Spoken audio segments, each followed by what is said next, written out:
call to order the town work session for the month of April.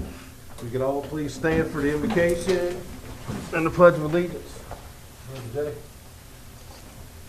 First, Heavenly Father, we just thank you for allowing us to gather here this evening, Lord. We just ask you a special blessing upon this meeting, our workshop meeting this month, Lord, that you would use us, correct us, and that we would do those things in accordance with your will, Lord. We thank you for the beautiful town we live in, Lord, and let us be the servants of facilities and the dollars that you've so generously given us to perform the duties that you encompassed on us, Lord. Thank you. We give you praise and honor. First in Jesus' name we pray. Amen. Amen. I pledge allegiance to the flag of the United States of America and to the republic for which it stands, one nation, under God, indivisible, with liberty and justice for all.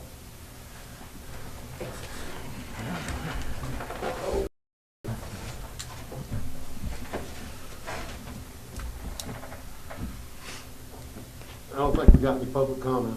No, sir. All right, I'll entertain a motion to adopt the agenda. So moved. Motion and a second. All those in favor signify by saying aye. Aye. Brian, you're up.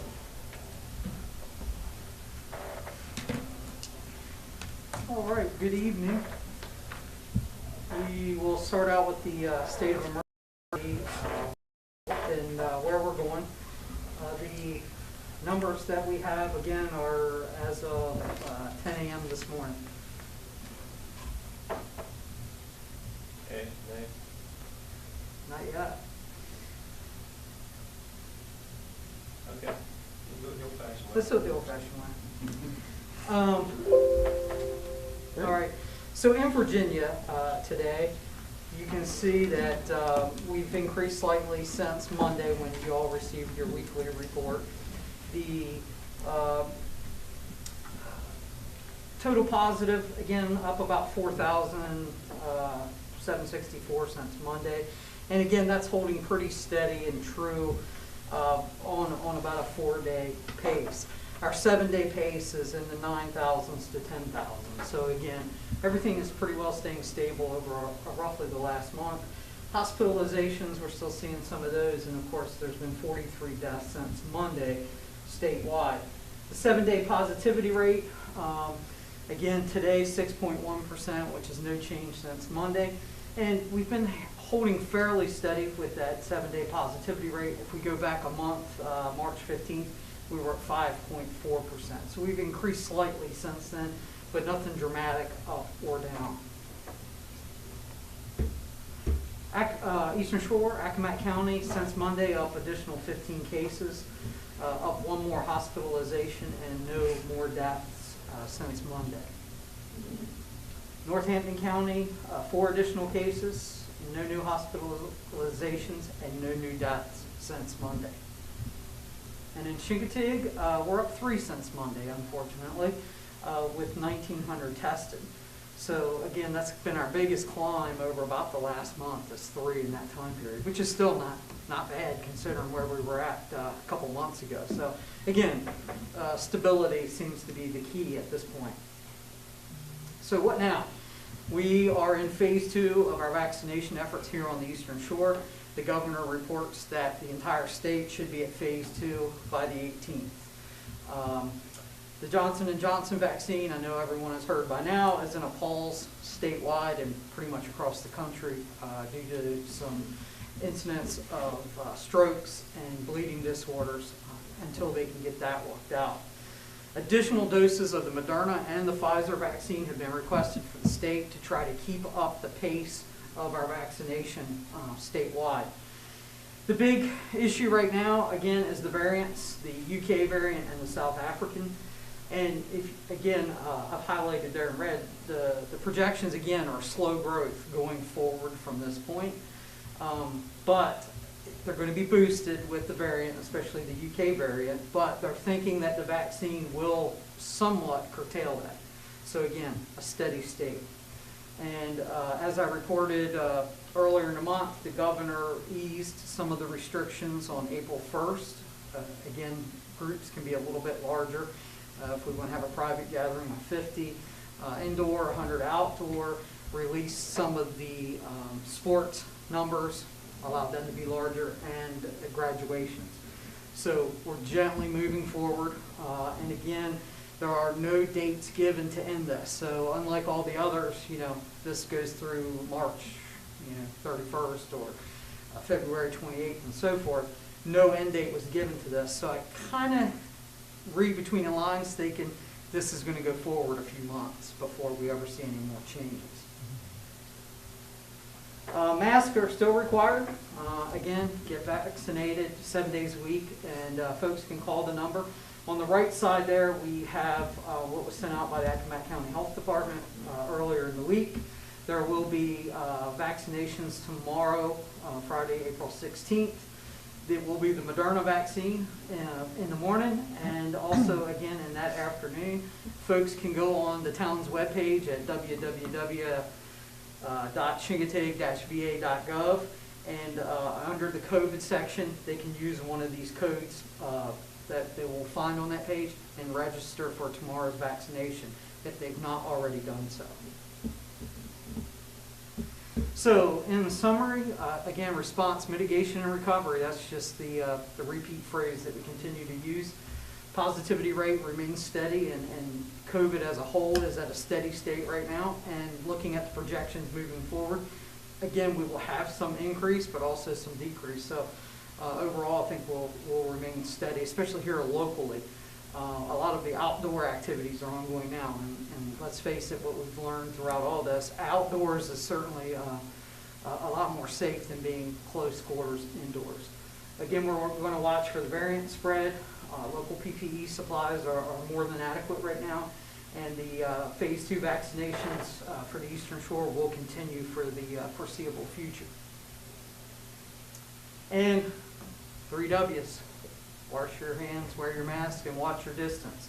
That's what we can continue to do to keep us safe, keep everybody else safe, because even being vaccinated, you still can be a carrier of the virus.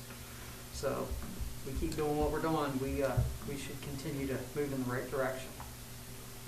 Any questions? All right. Thank you. Thank you, Brian. Thanks, Brian. I think I inherit the next Yeah, one. oh, So okay. I'll just hang out until you tell me that. You're next, too. Otherwise.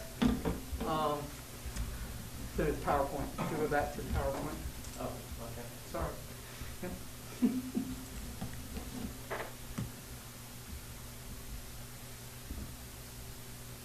if you'll scroll down to where it turns yellow, right there. Yep. So our emergency operations plan revision for 2021. She'll get there. I got faith in it. We are in that process. If you go to the next slide, please. So the purpose, the Code of Virginia specifies that any locality that has an emergency management agency must revise their emergency operations plan every 4 years. And Chincoteague is due for a 2021 revision. The plan is used for response to large emergencies, but also as operational guidance for activities that could turn into an emergency.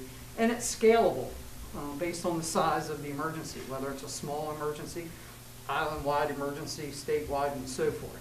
So it is scalable. So how do we get to this revision? So with every event that we have, we do after-action reports, or AARs, as you may have seen in some emails from me. And we learn what worked, what didn't work. And we go back and look at those things when it's time to revise our planning process.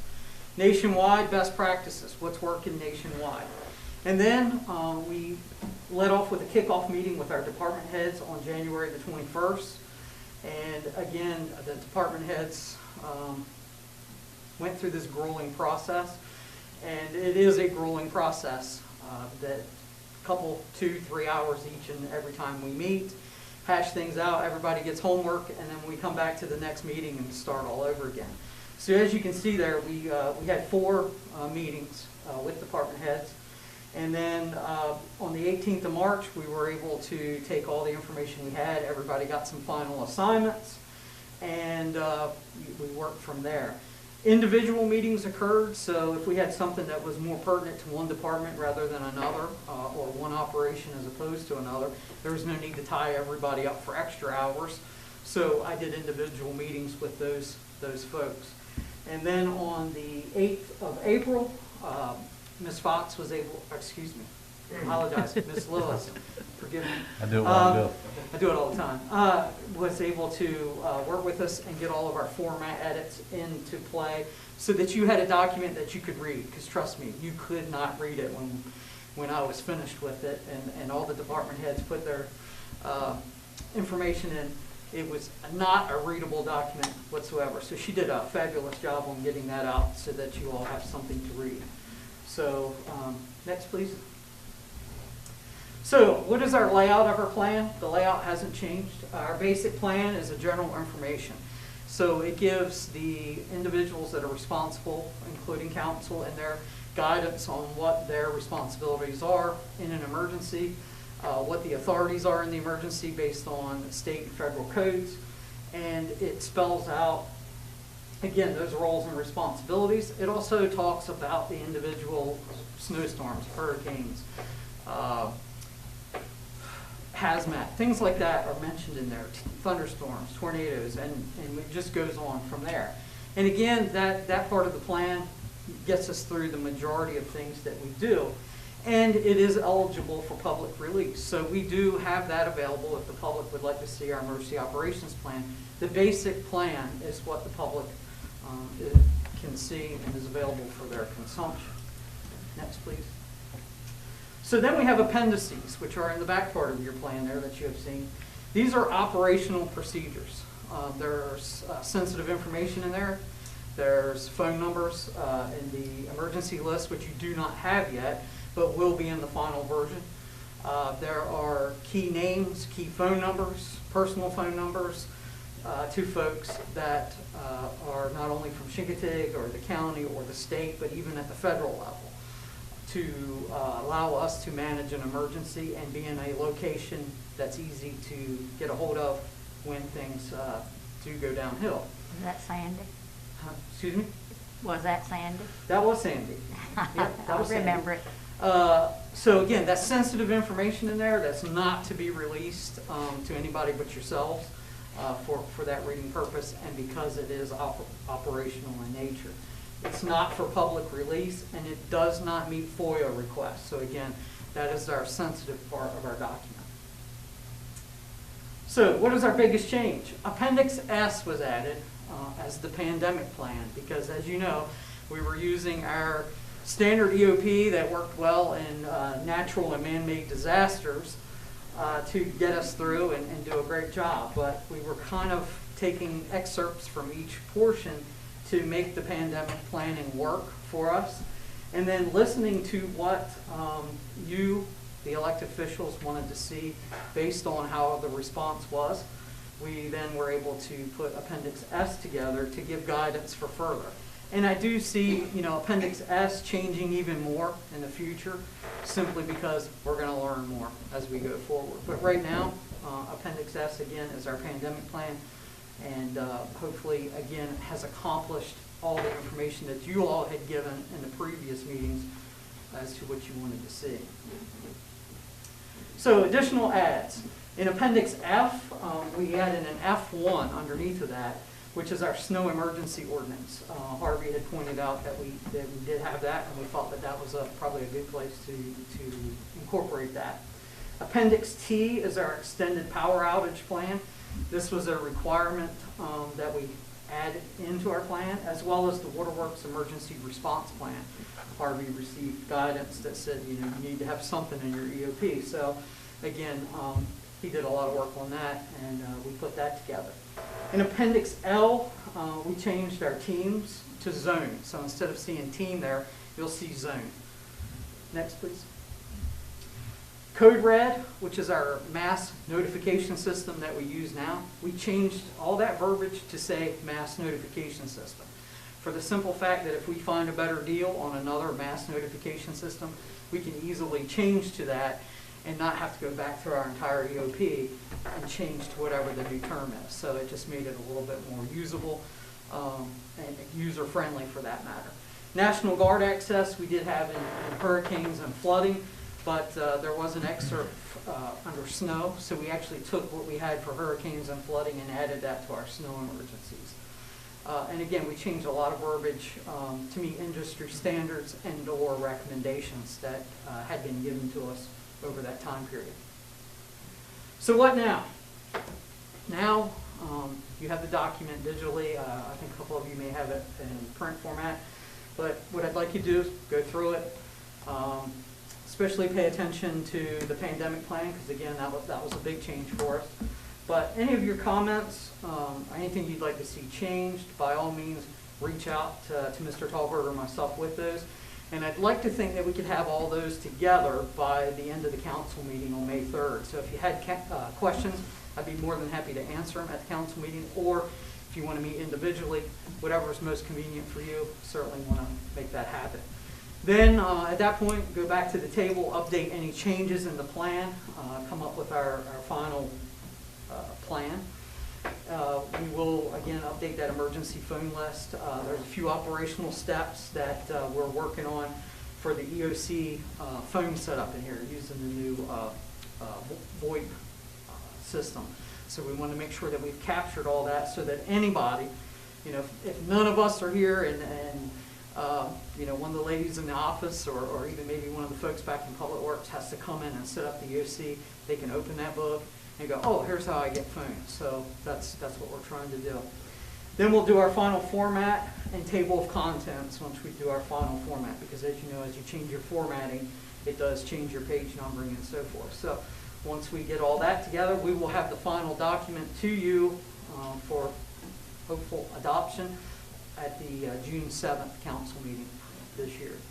And then we'll have our EOP to move forward and manage what comes at us in the future. I'd like to give a big thanks to staff, because again, it was a grueling process. The department heads, Mr. Talbert, Mr. Spurlock. We also had, Mark was involved with us. We had Miss Lewis involved with us. We got Chief Fisher was involved. Larry from the trolley was involved. And then at some point, most of the staff had their hands in it, either by answering phone calls from me or questions or so forth, just to make sure that we captured everything, and or questions that we may have had from the after action reports.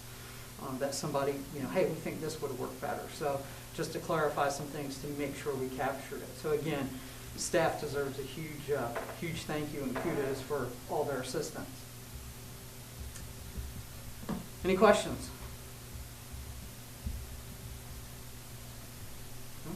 All right.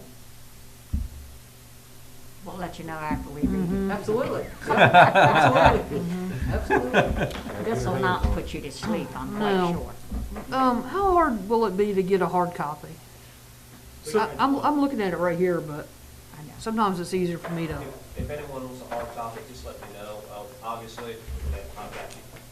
Obviously, it's a few hundred pages there, so we're not going to print extra copies if we don't have to. But if you do need a hard copy, we'd be glad to print you one on a big copy in the office.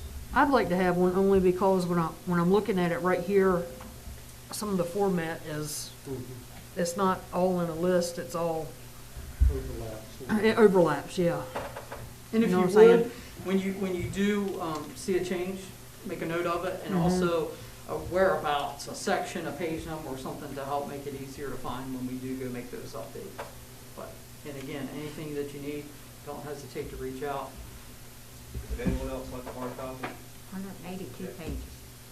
Yeah. I mean, I looked at it a little bit over the last couple nights, and even went to my other computer, and it's all, like I said, it's all not. Got a column here and a column here, and then it comes back to this column, and you can't read it too well. Yeah, every time a change is made, that Yeah. unfortunately, that's why I said we will make those final format changes when we get it done. Okay. Thank you, Brian. All righty, moving on to agenda item number 8 is the modification to the elevated tank contract.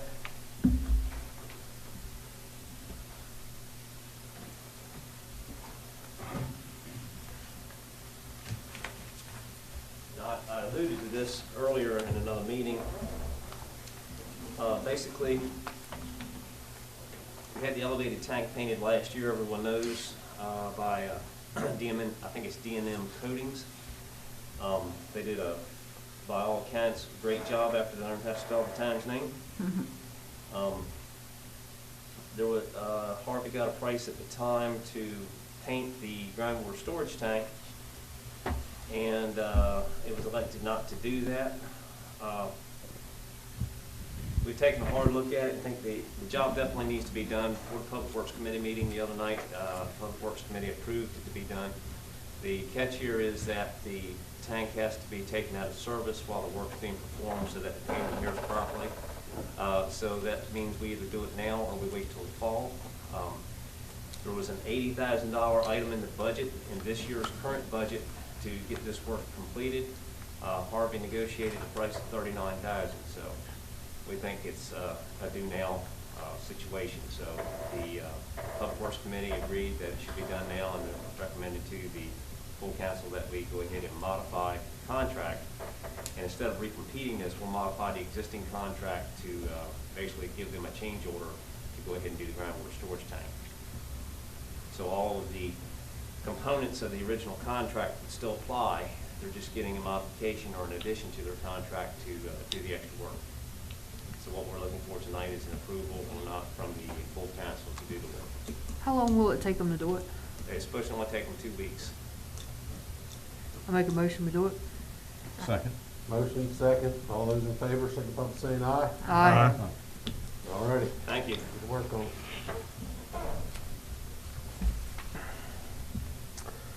All right, item 9 is to consider the Smith Street deed of gift. You will need to sit down. As all of you know, Mr. Landsberger donated the property for the Smith Street Park during a meeting of the, I believe it was the RCEC back in January. The discussion went to the corner lot, which Mr. Landsberger still owns, and Mr. Landsberger said that he would be willing to donate that property to the town if the town were to build a structure or some improvements on that lot, which would complement the planned park and the property that he had donated prior to that. So this is merely, he has had the deed of gift, yes, the deed of gift prepared by his attorney. And what I would like to do this evening is to get formal approval for the deed of gift to be executed so that we can go ahead and take possession of the lot. Move to accept. Second. Motion and seconded. All those in favor, signify by saying aye. Aye. Thank Thank you. you very much, and I'll need the mayor's signature after the meeting. We can do that. Thanks, sir. All right, next on the agenda is the budget workshop that we had. You want to, do we need to do that, or do we just need to turn it over to Mike and let him do the draft? Yeah, that's all I was gonna do, is that we've just, the budget and personnel met, and we pushed the draft to this meeting. So the budget is balanced, and I'll turn it over to Mike, because I think he's got a time schedule he'd like to see us stick to as far as getting the budget approved. But the budget and personnel did spend quite a bit of time going over it and getting it ready to send to the council here. So this is the final draft. And if you'd indulge me, I'll go through the highlights of the budget. Okay. And I do have these prepared in a summary that I can send everyone. Meals tax, we, I should say, when I say we, I mean the budget committee and the input from the budget committee, reviewed the trends for meals tax and decided to modify the last year's projection from 1.1 million down to 1 million, being conservative this year. We do see some decline in meals taxes, of course. By the same token, if you look a few lines down at the yellow in under transit occupancy, that was increased from 1.29 last year up to 1.4 this year, and the trend does support that new number. Back in the middle of their business licenses, we are hedging just a little bit because we think there will be some business licenses that just don't return. But the ones who are still in business, we think are going to do fine. Interest on savings, you can see last year's number at $80,000. Everyone, I think, understands interest rates have really taken a drastic turn for the worse. At some of our accounts, we've seen decreases of 1,500% in interest rates. So our projection for interest rate income, or interest income for this next year is has been reduced considerably from $80,000 to $10,000. The next line, playground equipment. Of course, we are going to see a donation for playground equipment coming from the committee that is collecting money, collecting donations for Brianna's Park. We expect that number to be at least $150,000, and that's what you see in that line. Moving on down, this new solid waste collection fee that you see there reflects the 10%, or I'm sorry, I would say a 10-cent increase per week per customer that was approved earlier by budget personnel. That's a modest increase in rates that we think will cover the shortfall that we've been seeing in the last year or so due to increased tipping fees at the landfill. Vdot maintenance funds, our urban maintenance grant, which we of course use every year to pave the streets and to maintain pavement in all the roadways here. We did get a slight increase from Vdot this year of about $14,000, and that's why you're seeing an increase there under Vdot maintenance funds. Playground equipment fund, we will transfer money from the tourism and beach and tourism recreation account to cover a good part of the park at Brianna's Park, which was approved previously.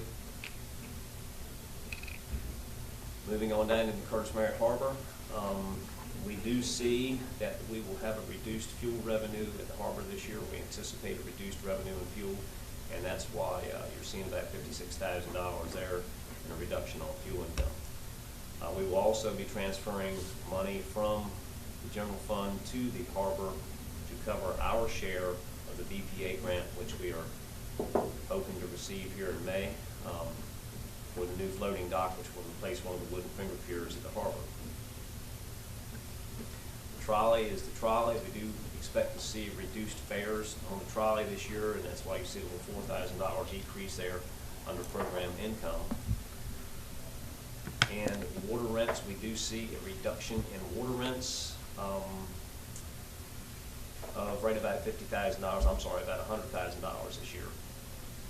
We do expect a reduction in water rents. We're using less water all the time, but we also have seen a reduction trending down since COVID started. Moving on now to expenditures. Of course, the town office staff, everyone knows, I think, that we eliminated a position in the town office. That's where you see the reduction there of about $43,000. Hospitalization, line item for hospitalization, I will say, and I think I've told everyone before, that when we first prepared the first draft of the budget, we were told to expect a 5% increase in medical expenses. Came through last week that that increase is only going to be 3%. So we have made an adjustment to all of our salaries, or our benefits, I should say, on salaries from 5% to 3%, which did save some money. And you will see that reflected through all payroll items in the budget. Coming on down, and anytime you have a question, please stop me and we'll go through it. Operation expenses, bank charges, we are seeing a lot more folks pay online. Of course, they don't want to come into the office, we understand that, but as they pay online, we incur additional charges from the bank using a credit card. So that's why you see an increase of about $7,500 in bank charges that we are expecting in the next fiscal year. Our insurance rates, insurance was budgeted last year, in the last fiscal year, at $150,000. We got an increase after the budget was approved, and we paid about $160,000, so we got a $10,000 increase. This $10,000 increase is also reflected in this year's FY22 numbers. We're also working on a program that's offered through VRSA, which is Virginia Risk Sharing, thank you, Risk Sharing Association. VRSA has a program that offers a 5% reduction, a 5% reduction if we meet certain criteria. The list is long, and we are working on that. Some of the things we already meet, but we need to install a few more some more training and some more programs before we can meet that threshold to get the 5% discount. We are working on that. Hopefully next year we'll have attained that goal. Down to capital improvements, this budget includes a property acquisition reserve of $9,300. I think I told everyone before that that was $26,000, but I sacrificed the balance of that number to balance the budget all to zero. Something had to go, and that looked like a good candidate. So that's why you see an odd number in that space. And this budget does include a new boiler for this building. We looked seriously. The other side of the hallway and the town office side has been converted to heat pumps. We looked seriously at doing it for this side of the building. However, changing the heat pumps is going to require us to install some additional electrical service because we have to put electric heat back up in these heat pumps, which of course the service for the air handlers now doesn't have. Just looking at it, it's going to be less expensive at least in the short term, to go ahead and put a new boiler in here. This boiler is original from the 1996 construction, so it is time. We thought about replacing it before the weather got cold last year, but it got on us too quickly, so I said, we'll do the best we can with it this year, but we need to replace that over the summer. Moving on to EMS. First thing you will see that our salaries have increased, the staff salaries have increased, but so has our staff. I think everybody's aware of the program that was instituted back in December. Brian is doing very well with that. We have 4 new part-time employees that make scheduling and staffing much simpler. And we are reliably having 2 ambulances available. Stop me what I'm saying. We reliably have 2 ambulances available all the time now, which was the goal. And the bump in the salaries you see is directly responsible for that. Again, hospitalization. This is, if you look at the number for hospitalization under EMS for this year and last year, you'll see considerable difference, not just the 3%. But that question has been asked before, and I think I told everyone that I'll remind them that we believe the number for last year's budget was just incorrect. It was inflated much higher than it should have been because we checked that number several times and it should not have been that high. But with a document with this many calculations in it, that's the only mistake, and it was a very good document. And it was a conservative mistake, which helped us with an extra $30,000 or so. So we're not going to complain too loudly about that. Moving on to Public Works, again, hospitalization. Going down to capital improvements.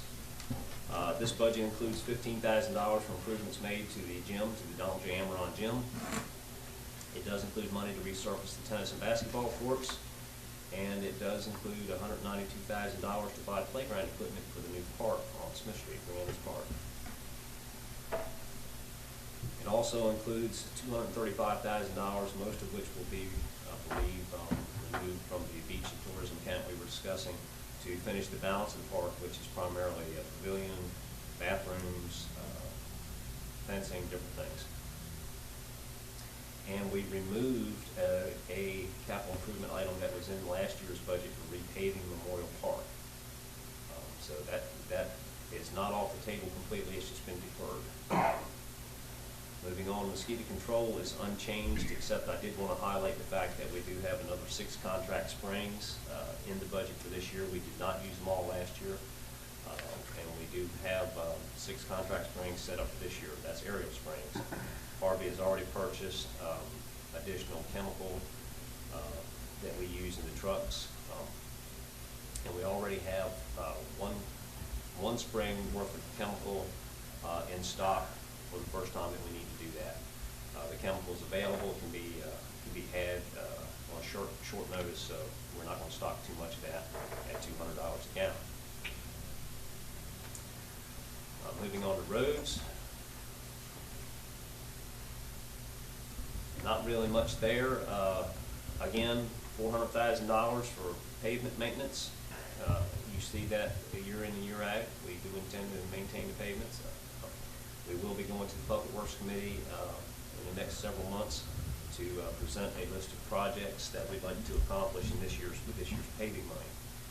Again, there's a $50,000 item down at the bottom there to make the second payment on the street sweeper that we purchased last year. Police officers and the police department, you do see salaries. We did take out, the salary number there does not include an SRO. I believe we have made that announcement to everyone. We are still pursuing an SRO. Chief Fisher is pursuing a grant which will pay for it, at least for a few years, and we are going to go down to the county and talk to those folks about paying for some. This number, the $580,000, does include a few promotions, possible promotions, and it does include a new officer, a new investigation officer, which was in the budget 2 years ago and last year, but was not, that position was not hired because Chief Fisher wanted to evaluate the need first before he made that hire. So it is back in the budget again this year. So just quick clarification, I know we were planning on with the SRO to help provide the traffic direction on Maddox and things of that nature. So do we have monies in here to do that through another source? Yes, if the SRO, yes, the SRO has been removed this year, so we do plan on trying to find a park officer slash all-around good guy to do that. Good deal.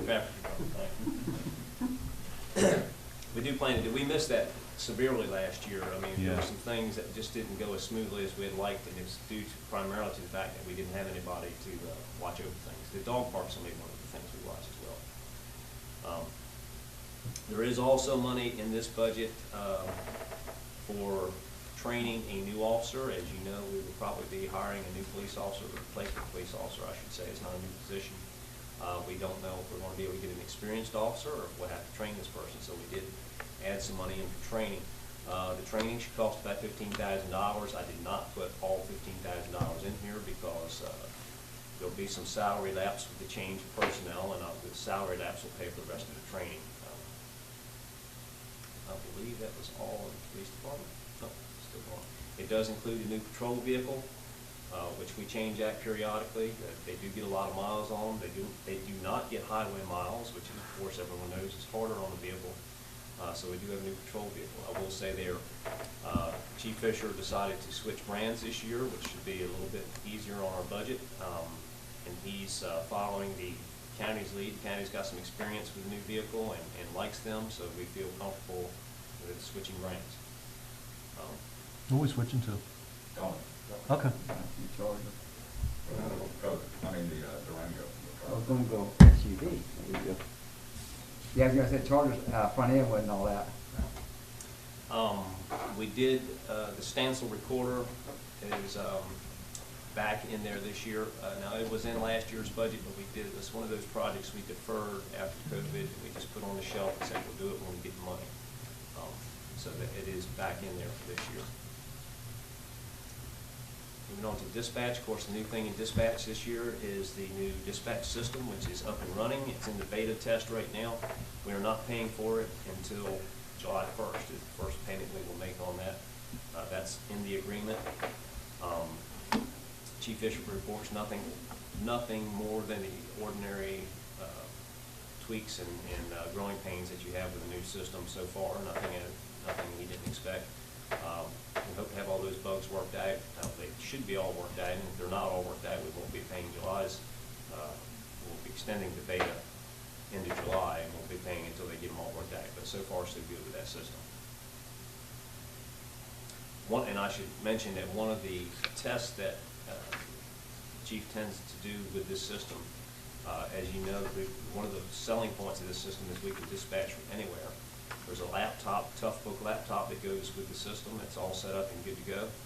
And he's going to take it off the island somewhere, and we're going to try to dispatch off the island just to give that a test to make sure that works as well. Give it a business test. We can check into a hotel somewhere, or just pull up in the park, whatever we need to do, and see if we can dispatch from there.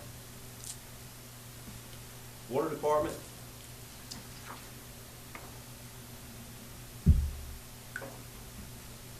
In this now, I think everyone understands we have a surplus in the water department this year. primarily due to the fact that we were paying off the longest run bond that we had. That bond was for slip lining the pipe going across the causeway several years ago. That bond will be satisfied in May. I believe we make that last payment. That's a $177,000 debt that we will be satisfying, so that money comes back to the water department next year. At the same time, and I know it sounds counterintuitive, but we are doing a rate study for our water system next year. The money is in here for that rate study. We have some of the cheapest water of any municipality in the state of Virginia. And while we certainly are not doing this to bump rates up, we are doing this to make sure that our water system is well financed, and we are able to do the things we need to do to make sure that the water system is keeps its integrity for years to come. Water is a basic service. We don't need to be all of a sudden waking up one morning and can't take a shower. That's a bad day for everybody. So those are the big highlights for water this year. Of course, water bond at zero. We did leave approximately $50,000 in here. I think everyone knows we did the Mumford Street project last year. We repaved, we redid the sidewalks, and we replaced the water line at the same time.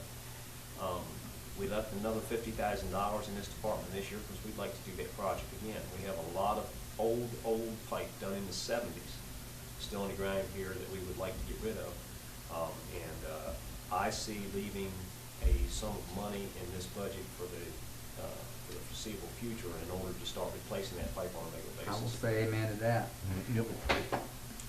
Of course, the high-rise tank was painted, and we zeroed out the groundwater storage tank because that was in last year's budget at $80,000. The first two drafts, I had put, I think, $40,000 into this budget in the first two drafts to do the groundwater storage tank. But since we've elected to do it this year, I zeroed that item out in FY22, which also helped us come into balance and increase the surplus to the water department. We are planning to put a VFD, that's a variable frequency drive, on well 6, which will help us maintain pressure from that well over here when we have to take the tanks out of service. And we are going to replace the supervisor's truck. The truck that he has now will be handed down to Public Works. Moving on to the harbor, the big thing at the harbor this year is that we've of course applied for a Virginia Port Authority grant to replace one of the wood finger piers at the floating dock. We've been very successful so far. That project total was $168,000, approximately $500. Our matching, the matching part of that, the local match, is about $42,000, which you've already seen reflected on our revenues.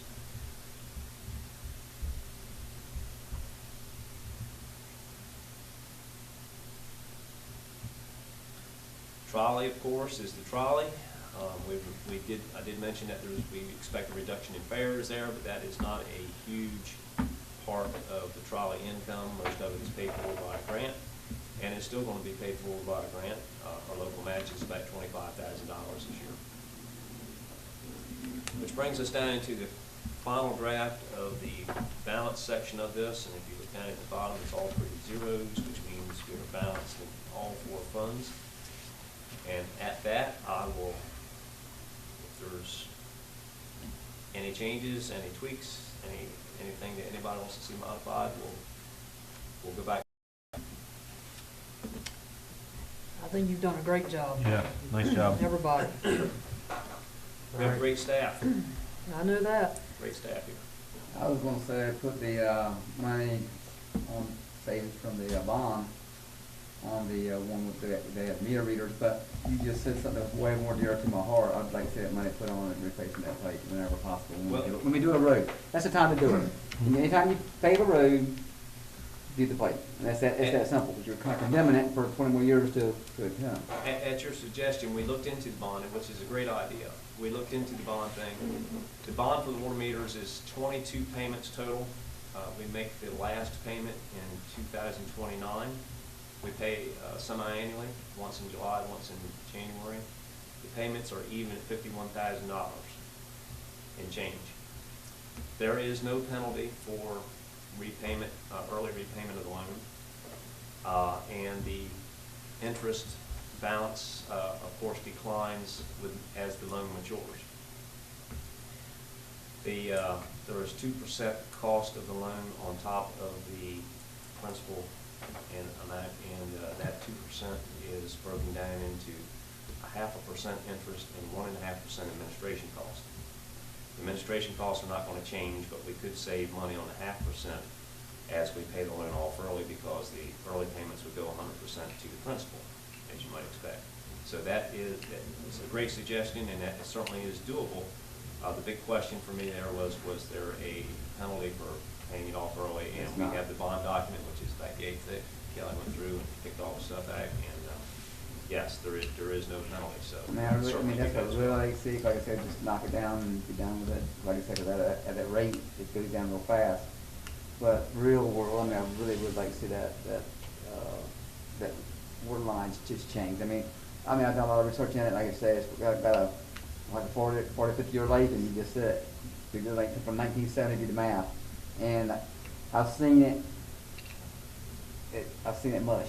You know what I mean? That's not the kind of what it's made out of. But you don't need to turn it mush. That's not the compound that's in it. I like to see it. I like to see it replaced. And of course, if we do it as we did this year's project, you do it along with a road replacement, Exactly. which you have to have Vdot funds to, Yeah. of course, to accompany the water funds. Exactly. So that may throttle the speed at which we do the replacement, but we could do water line replacement without redoing the complete So, I mean, road. definitely but- have it so we can do it that. I mean, you know what I'm saying? Let's get to that point where we definitely will, anytime we put a new road in, we change the water line.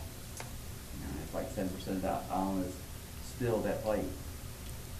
So, that would be, it would be big in my world. If I remember, and my father's company did the Yes. water line replacement in the 70s, and I've heard him say it many times, if I'm not mistaken, there are 69,000 linear feet of that pipe. It is. Put in the 70s. I don't know how much has been replaced. Harvey's not sure, because a lot of it was done prior to his employment here, so. You know, what it's made We out of, still like I need to said, chip it away. the life of it, you just go forget what it's made out of, but the life of it, Sure. it's at the last end. So, I mean, let's get to the point, we are at that point. Okay, let's be happy about it. We're at the point where when we replace the road, repay the road, we can do the, change the pipe. And, Absolutely. We're there, so that's super big. Thank you. I'll entertain a motion to take this to public. So move. Second. Motion and a second. All those in favor? Aye. Aye. Thank y'all. Thank you all very much. Will we need 12, Mike? No. Okay. All right, moving on. Mayor and council announcements. Ladies first. Ms. Mitchell. No, sir. You do? Yeah, I just want to thank Brian, all of your hard work, and Robbie too, you know, for this emergency operations plan. I know it only happens every 4 years, but my gosh, what a document to have to go through. That's I appreciate your efforts. Mike, same way with your staff and budget. That's it. You know, Brian does this. Brian quarterbacks it all, and he's very gracious to give everybody else credit, but let's face it, he's I the know. one that took care of business. with budget, you and your staff, thank you very much. I've said it 1,000 times. You know, the men and women that we have working for this town, put them up against anybody. They're like no other. Billy, good luck, son. We'll be praying for you. Yep. Billy goes in Hope tomorrow it'll be simple. and get himself straight, and just want you to Be know done with this. we're here for you. Thank you, Mr. Mayor. Vice Mayor? So yesterday I went to I didn't go.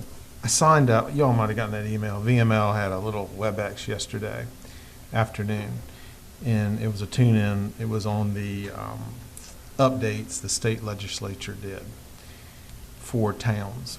And I listened to it yesterday, but I was working, so I didn't get a chance to hear it all. But the guy, I sent him a message, send me the stuff. So he sent me the stuff like this afternoon. And I relayed it to Mike right before I walked in, so it's kind of fresh, and he's going to look at it too. But it kind of highlighted an area that I've been looking at a lot because I've done some traveling lately. So the old marijuana. So, and Robbie knows this, July 1st, it's on in the state of Virginia. It's a different world in these localities where this is on. And I've been in direct experience with this. It's different. It's weird. Well, the good state of Virginia, when they passed all this, gave the localities options to opt out of the state regulated mandates. So I think we need to kind of aggressively look at this. I guess it would be an ordinance committee thing. We need to aggressively look at it because the time is near, July 1st. And it went as far as giving the localities, you can opt out of retail sales, of course, which we need to do. But it can also prohibit consumption or offering of marijuana and marijuana products. You can prohibit possession and consumption of marijuana on grounds of any elementary or secondary school property. You can prohibit and regulate possession of open retail marijuana or retail marijuana products or retail products containers in public parks, playgrounds, public streets, and sidewalks adjoining public streets. So I think we need to take a hard and aggressive look at this due to the fact that, you know, we're a family-oriented destination as well as a community. And as I said, and I'll reiterate again, I've been in a couple areas here very recently that this is not regulated, and it's a different feeling, so to speak, in what you experience walking down the street, and in businesses as well. In these areas, you know, businesses have to make the decision on whether to allow it or not. So you see a lot of businesses, you know, you see the little marijuana leaf with a slash through it, you know, just like a no smoking sign. You have to do the same thing in your businesses. So the town needs to be, I think, in the forefront of establishing our ordinances first before the individuals have to establish, the businesses have, and the business property owners and motels have to establish their ordinance or their policies and so forth. So, you know, it's all new, and I just got this thing this afternoon. I was kind of wondering in my background what was going on, but I would encourage us to be diligent in looking at this going forward. You know, just what you were just sitting here thinking about it, I mean, you know, we don't allow people walking down the street with open containers of alcohol. Can't have it in the park, different things like that. I'm definitely with you. I think we need to. See, right now, the way it's written, they can't. And they do in the areas I've been to. Yeah. It's different. When you're walking down the street, the dude in front of you smoking a joint, it's a weird feeling. Yeah. I mean, I'll be honest with you, it's weird. Yeah. Or you're at a beach or you're at anywhere and it's a lot going on. Yeah. So, I mean, I'm just saying, we need to get aggressive on this. And I guess the time frame, because the state, right, has just released the bills from the legislature, so that's just been recorded, and now they're saying it's happening in July. Yeah. The governor expedited it. He expedited it. Now, you don't have dispensaries, I don't believe, we have till 22 to decide on dispensaries. But I don't think the state's even allowing dispensaries until 22, but, you know, that's another thing we need to consider going through is, you know, you don't want a dispensary here. But anyway, the other stuff we need to get on fairly quick before the summertime. No, they're just gonna come get it from you. Anyway, that's it. Just echo what Denise said about the budget prep and emergency ops plan. Great job, guys. And then a shout out for the law enforcement telecommunicator week dispatchers. Thanks for all that they do every day. So that's all I have. Gene? Parish for billing, and it's great when anybody comes behind us with audits or any kind of background thing. They're impressed. They come to you, they're impressed. I mean, they come to, they're supposed to come in giving you advice on what you need to do, and they're like, Yeah. you know, we're blessed. We're blessed to have the people we have. We're blessed to live where we live. We're blessed to even our tourists, the family people who come here. We're blessed to have them. I mean, we're, you know, so, you know, like you say, nothing but praise God for where we're at, and He's working, not for us, but with us. Because it is really good when these people come here. And I got to go along with Chris, Jay, whatever the harshest restrictions we can put on it by law, that's where it needs to be. Because I mean, I know you could coach, coach for everything. We used to tell them, we used to tell the kids, marijuana don't send you to hell, beer don't send you to hell, but don't do it. Just, leave it alone, just leave it alone, you know what I mean? And like I said, I know he feels the same way, but like I said, whatever the strictness the way, because we don't need to be promoting. And that's like what we're talking about, We want families to come see us and visit us, enjoy our beaches and our hotels and our motels and our restaurants. And like you saying, going down there with the kids with your hand in your hand and have somebody in front of you smoking on a marijuana cigarette, they don't promote that, that's for sure. That's not what we're looking for. So that's Yep. Well, prayers for Bill. Great job, Town Mike, Brian, Robbie, Harvey, all you guys are doing fine, and girls are doing a great job. I can't say enough about it. Yeah, I'm glad that was brought to our attention. It's a reason why people come to Chincoteague as families, is they're getting out of the atmosphere of, from where they're coming, and which has all of this. And we'll definitely do what we can to nix it, and as old Barney Fife said, nip it in the bud, maybe. So that's where we got to go from here. But just thanks again. Sorry. All righty. Thank y'all. I'll entertain a motion for adjournment. So move. Second. All those in favor? Aye. Aye.